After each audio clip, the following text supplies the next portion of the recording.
The Loop, out of Johnson City. Ricky and Rachel Valdez waited in the shadows beside the yard, counting breaths, counting seconds. Johnson City slept uneasily around the tracks.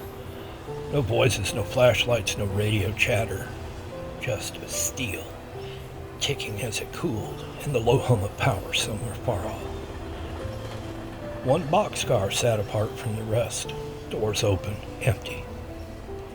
They scanned the yard again. Nothing moved, no workers, no footsteps, no warning bells. The quiet felt staged, like a set built for them alone. They climbed in.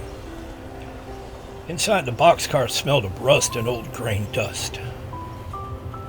They settled near the center, backs to the wall, packs tucked close. When the train finally lurched, it did so gently at first, like it was deciding whether it should commit or not. Wheels clacked, slack ran out, speed gathered. The night air rushed louder and louder until the car sang with it. 60 miles an hour. Ricky set up the little burner, shielding the flame with his body. They ate slow, grateful, the way people do when the road has been lean. When the food was gone, Rachel rolled a big fat joint with practiced hands. They smoked it down to a glowing nothing and laid back, staring up at darkness that felt almost kind.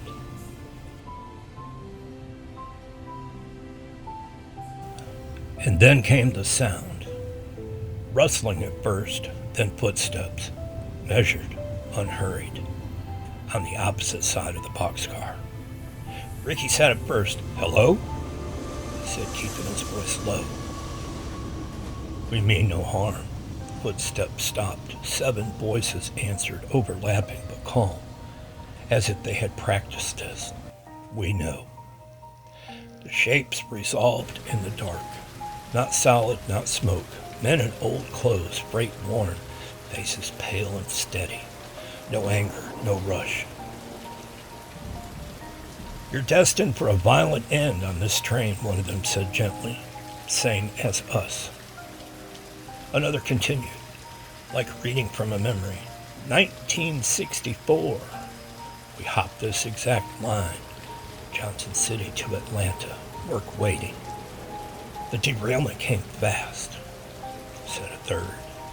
A mile of wreckage. No names left to give. "We didn't have what you have now," a fourth added. "No way to be known afterward."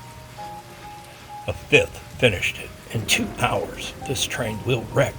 You will die, and you'll join us." Ricky and Rachel didn't argue. They didn't ask how or why. There was no confusion in them. Only the heavy certainty that comes when a truth finally arrives, fully formed. The last voice smiled. "Better enjoy the next 2 hours. It's all you have." The figures faded back into the dark. Ricky and Rachel moved to each other without speaking. They held, kissed, loved with an urgency that was quiet rather than frantic, memorizing the weight and warmth of the last time. When it was done, they dressed carefully, hands steady, and sat together as the night tore past the open doors. The train shook, once hard, then again violent, sudden, steel screaming somewhere beyond the boxcar. The world tipped. The rush of air became a roar. They were lifted and thrown, and then there was nothing at all, just black. When sensation returned, it came without pain, without fear. They stood where they had been lying, the boxcar whole again, the night steady.